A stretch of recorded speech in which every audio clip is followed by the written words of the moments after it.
Greetings, fellow humans. Welcome to Sam and Max Hit the Books. I'm Max. I'm Sam. And we have got the new comics that we are going to review that came out on May 8th, 2019. Nope. Pretty focused today, just 4 books to review. So let's get right into it with the 1003rd issue of Detective Comics. By Peter Tomasi and drawn by Brad Walker, who continues to be really the star of the show here, man. I really liked how everything was drawn in this comic. Everything was dynamic, all the characters looked great, and doing good poses and good action scenes, and that's true. Very dynamic. It's a good look. I just really am appreciating the look of this book since Walker took over the visuals. And the plot is continuing to be interesting. I am a little surprised to learn immediately that the Arkham Knight is not somebody who we are supposed to recognize initially. This is a fully new character. Yeah. Funnily enough, it appears that the Arkham Knight is a character whose last name is Arkham. Right. Seems that way. It's interesting. That's an interesting plot. That's one of those ones that's being played as like, oh, it's this big twist, like dun dun sound effect plays, but really it's like, oh, that's somebody else. Who it is. Astrid Arkham. So yeah, I mean that's a little rote, but the character is kind of interesting. The way that she's so blatantly not evil, yeah, right. Having to discipline her own troops to the point of cutting off one of their hands when they try to kill Robin early. And then Robin picks up the bow with hands still on it. That was pretty neat. I really enjoyed Damian in this issue. I think that Peter Tomasi knows how to write Damian the right way. It seems so. I really appreciate how rough Damian really is. He's not just an asshole. He's actually like a scary, freaky killer. Like, it's not right how dark this kid is. That's true. Yeah, but then Asterix just lets him go. So we'll see about that. I'm curious what her motivations are. Like, yeah, it seems like she just wants to get rid of Batman entirely. Right. The other characters, Batman's accomplices, she considers to be basically like being mind controlled or like in a cult. That's how she appears to be treating them. Yeah, it's true. Like, yeah, she convinced them, she made them do all this, give up what they're doing because they have to follow her path. They have to follow Astrid's path. The path of light, not the path of dark. Right. There's going to be some sort of reverse eclipse at some point. Right, and then Astrid is using this, like, this guy who looks like the Gamma being that Hulk fights in early in Immortal Hulk. Yeah, Dr. Phosphorus. Dr. Phosphorus. You're familiar with Dr. Phosphorus? Familiar? No. Aware of? Vaguely.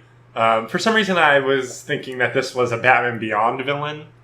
Oh, weird. Isn't there like a nuclear skeletonized guy who's like the main villain? It was like the businessman guy from Batman Beyond.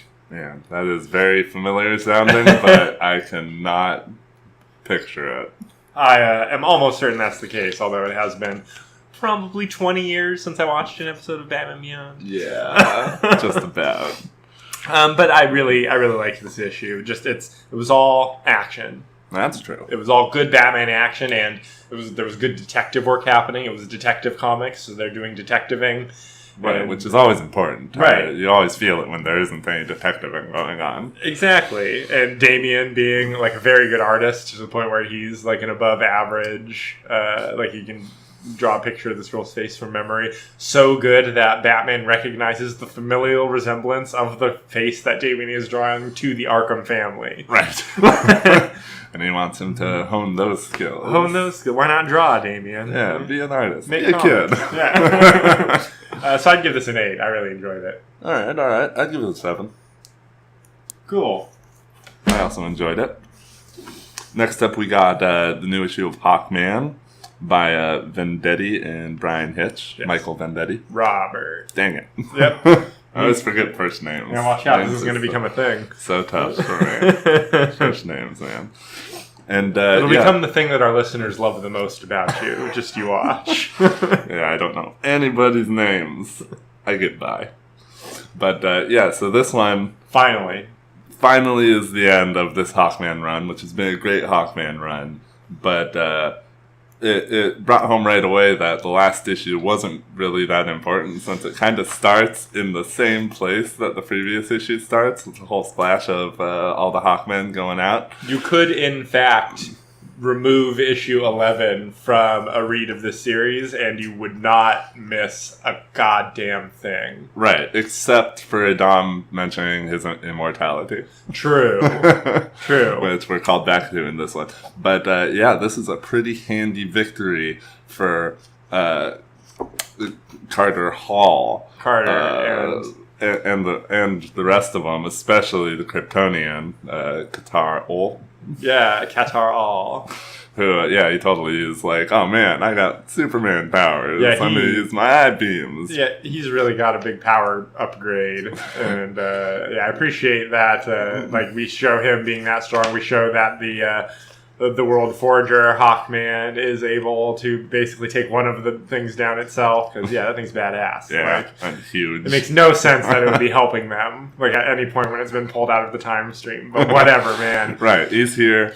He's going to do his bit. I mean, considering that at the end, the original version of him comes back, and that's the one that, like, never really was a good guy. Like, which part of that guy's time stream did he come out of? Yeah, that's true. Still a little bit of a dick, seems like, but he's come a long way. And once Carter Hall is able to beat Adam and actually trounces him. He makes Adam submit. He rips one of his wings off. Yeah, he makes them say, "You're the General Deathbringer," and that's all it takes for Carter Hall to go, "All right, rest of you Deathbringers, release the prisoners. Go away, you're done." Yeah, the old usurp leadership of the enemy army trick. Works every time you can pull it off. Yeah, now he wants to make them farmers, which is hilarious. We'll see if that comes back in the future. Yeah, that was interesting. I was like, man, are they really gonna deal with the fallout of these guys, or is that line just like that's the last we're gonna hear of them until he needs them to come back later? It would be funny if they get their own little farming village. Next 6-issue arc is like half of the main plot and half Carter trying to get them resettled. Yeah, exactly. So it was a good issue. It was a satisfying conclusion to the run. We found out a lot about Hawkman in this series. And he found out everything. And he found out everything about himself. He got the memory dump at the end. He remembers everything about all of his past lives now. So that you can mine for stories for dozens of issues. Oh, yeah, for sure. Man, it would be cool if they even went to, little 1 or 2 issue arcs that deal with very specific things. Monster of the Weakness. Like, go the opposite of this 12-issue maxi stories we just read for, half a year, and then get back to another big epic arc. Right, or have them doing one thing and then being like, oh, crap. It's 2019, and over in this galaxy, this planet is going to explode if I don't get over there real quick. Right, he's remembering things. Yeah, it becomes like he personally becomes his own stockroom at the Fringe Laboratory of random things that can set off. Exactly. So I would give this one an 8. You give this one an 8? I'd give this one a 7. All right. Yeah, I like to find the art was all right, but I did get a little fatigued by this whole arc in general. I felt it went a little. I really would have liked a 10 issue out of this. You know That's fair. There was a little bit of meandering, especially after the Deathbringers arrived. Before that, it's so fast, and then Deathbringers. Because even though it was the main story, it was kind of doing an issue-by-issue thing. This issue is this, and this issue is this, and this issue is this. And I really appreciated the adventuriness of that. And then now we've got a few issues of wrapping up that plot. Especially the Indiana Jones. That's what we want. Right? I like the Indiana Jones-ness that we got in the early stories. Yeah, let's see some more of that weird archaeology. That's just comics gold. Yeah, archaeology, man. I love it every time. Well, he is Indiana Jones with wings. Indiana Jones with wings and a mace. And a mace that you can summon to him like Thor's hammer. The mace, man. All right. So next up in bird-themed books is the 8th and final issue of Murder Falcon. Yep. So, man, the series. The ending, I kind of blasted through it a little bit because it was very much, here's the remaining things that need to happen. True. But some of the moments that it delivered were fantastic. The 2-page spread of the battleships after we've seen that the battleships, like, they're helping the way they can, which is to load up on the loudspeakers and amplifiers. Oh yeah, lots of product placement in those couple of panels. Did you notice with that? All the amps. Yeah, lots of actual labels. Marshall. Yeah, for sure. But it's a real fast moving issue because it's all the falling action. It's the final battle. It's breaking through the enemy line, which happens very quickly. It does. And then it's down to Jake and Murder Falcon, Murph, versus the evil eye guy. And no real twist like we've come to expect. It's just this is cleanup. This is cleanup. And if you didn't think, I guess the twist is that the horn didn't raise an army of zombies. Oh, true. The horn raised the energy of people with a positive outlook on life. Right, and it seemed like it brought part of the heavy over. Which, exactly, it brought part of the heavy over, and it conjured a lightning hammer to strike the anvil, which smashed Lord Chaos like a bug. Yeah, no problems there. Very 80s movie-esque, if you ask me, with the stuff on the aircraft carrier and the commander being like, I don't know what's going on, but whatever you kids are doing is working, so we're behind you. Yeah. But, man, Jake had to climb a giant spiral staircase to get up there, and that was it. That's all he had left. He had a fast deterioration over the last few issues. Yeah, he really did. It got quite sad in those last few pages as he is a ghost. Yeah, he says goodbye to everybody. We don't even get to see them really saying goodbye to him. Like, we see them, but we don't get any dialogue or anything from them. They don't hear until he says bye to Murph, and then Murph's like, yep, I'm coming with you. Yeah. I can hear everything you're saying. Yeah, you're not a ghost to me, brah.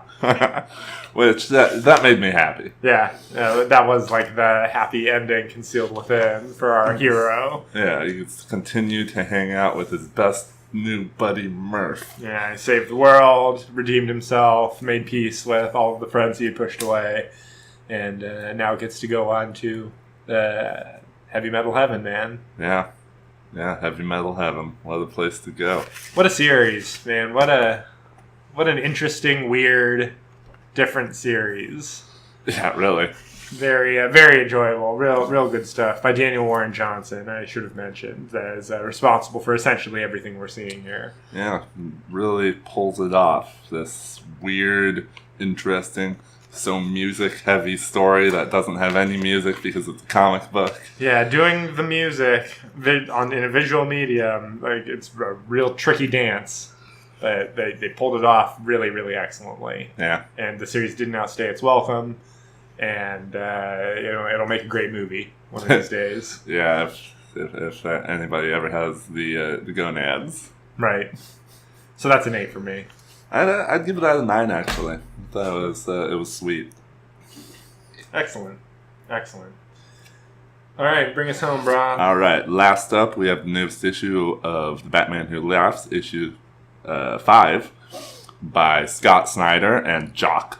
Yeah, and so originally this was a 6-issue miniseries, but now it's a 7-issue miniseries, which is going to lead directly into some other new series. Oh, so okay. This is all because I'm assuming that this is sold very well because it looks like it's going to be a lot more important than it was planned to be, much like everything with metal has been. Yeah, okay, interesting. Yeah, so in this issue, Batman manages to escape from the guards who have been shooting him up by fully telling them, like, I'm the Batman who laughs, I know where all you live. Right, and then he tells them where they live. Because one of them's like, you don't know where I live. And the other one's like, here's your address, bitch. Yeah, so he manages to get away. Yeah, he's scary. Yeah, and Gordon manages to get away from the Grim Knight. Right, everybody manages to get away. Yeah, just handily, but by the skin of their teeth, it seems. It seems. But then, as they're about to activate the Last Laugh program that cuts off Gotham City so that it can't be harmed from the outside. Right. It just quarantines it, turns it into one big happy fortress. Right, and it like separates all of the like connections underground so that you can't like poison the well by dropping it into the central location, right? Right. Yeah. Yeah. But because they escaped so handily, Batman realizes that this must actually be the Batman Who Laughs plan. Right. He's got himself in that classic locked position of like, Batman's always got a plan for you to do exactly the thing that you did, man, and he's Batman, so he's definitely planned for this. Yeah. And there was a little bit of an interesting segue in the middle where we get this Batman Who Laughs in the world where Batman is part of this owl cult. Yes, the Court of Owls from way back at the very beginning of Snyder's Batman run. He introduced this ancient cult of bird warriors who hate the bat. Yeah. But we're not sure yet what Batman Who Laughs' plan is for this particular Batman who is an owl man. Oh, you don't think he was just going to the Court of Owls to summon the Batman from the place where he's a Court of Owls, just like he went to Arkham to summon the Batman who was the person who works at Arkham? Well, I think he was just there to kill another Bruce Wayne. Kill another Bruce? I really do think that's what he was doing, yeah. I wasn't sure, because we don't really see him kill the other Bruce. No, we see him start to fight him, but that's it. Yeah. So I'm thinking there might be something more to that. Well, I mean, it's now a 7-issue series. Right. So we'll see. But, just before activating the Last Laugh program, Batman does realize that this must be his plan, so he's not going to activate it.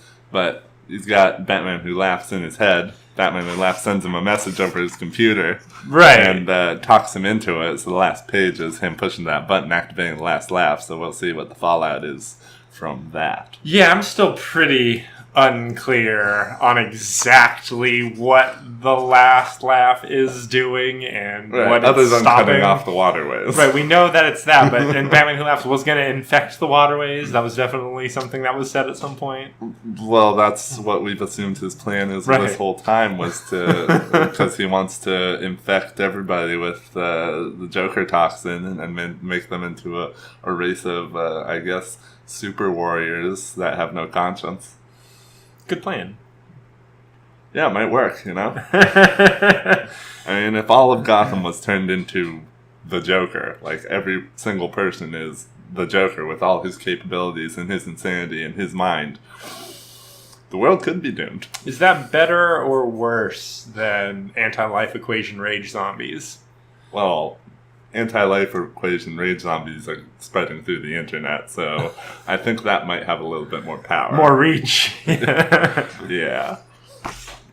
Alright, what would you give it, bro? I'd give it a 6. It was pretty good. Yeah, I'd give it a 6 as well, because, like, it's fine, but I'm a little disappointed that it isn't about to end anymore. I know. Like, these things need to stop outstaying their welcome. They need to just accept when we like something for what it is, and not be like, "Ooh, they're buying it. Like, we gotta milk more dollars out of this that they're buying." Yeah, it's true. It's a common problem in media these days. And the art was fine. It's good. I like Jock, but I don't know if anything was like groundbreaking. Yeah, I liked the Batman aquatic like sewer tunnel vehicle that he sends to pick up Jim and his son. Yeah, I liked the Gordon's son bits. What's his name? James? Yeah. James Gordon? Yeah, Jr. James Gordon Jr. is growing on me for sure. Yeah, you may be interested to read the original series with him in it, which was also drawn partially by Jock and written by Snyder. That might be a good one for us to review on a classic review show. Yeah. So stay tuned for us if we ever start doing that. What'd you give it? I gave it a 6. I also gave it a 6. Gotcha. A 6. Yeah. Yeah, for sure. Not the book of the week, that's for sure. Yeah, well, the other ones were pretty good overall. Yeah, other than that, it was a real solid week. We didn't review a lot, but what we did was pretty excellent. Yeah, some of my favorite comics in this pile. So thanks everybody for listening. That'll do it for our reviews for this week, and we will be back with more comic reviews in the very near future. Tally ho!